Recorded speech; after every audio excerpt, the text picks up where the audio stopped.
going from that cocktail bar, which a lot of people, well, they have a great cocktail bar. Maybe they have two, maybe they have three, but they don't end up in the hotel business, right? So, as the VP of operations, that seems to me like there's a lot of not only change that has to happen along that process, but there's also a totally different culture between I run a cocktail bar and I manage a multi-location, multi-brand, multinational organization. So what did that kind of look like from your point in the organization as you went from running Denver to now overseeing something that is so much bigger? Yeah, well, it's actually really only the last 8 years, right? It was just Death& Co. East Village, the New York location, until 2018. So just the one bar up until 2018. So in the last 8 years, really, is when everything has happened.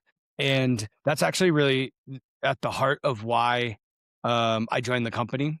Dave Kaplan had this vision of not just a cocktail bar, and not just a cocktail brand, but growing it into essentially what it is today.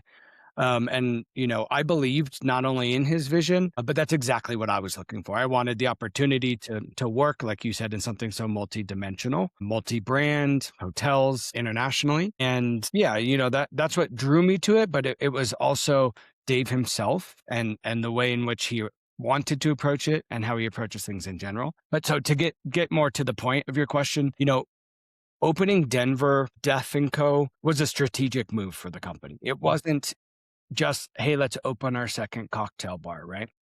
They, at the time, Dave, Alex, along with Devin Tarby and a few other players, had a pretty successful consulting company that had done work all over the world and in all elements of bar, whether that be dive bar or nightclub, cocktail bar, members clubs, distilleries. I mean, you name it. They've done a little bit of everything, including hotels and restaurants.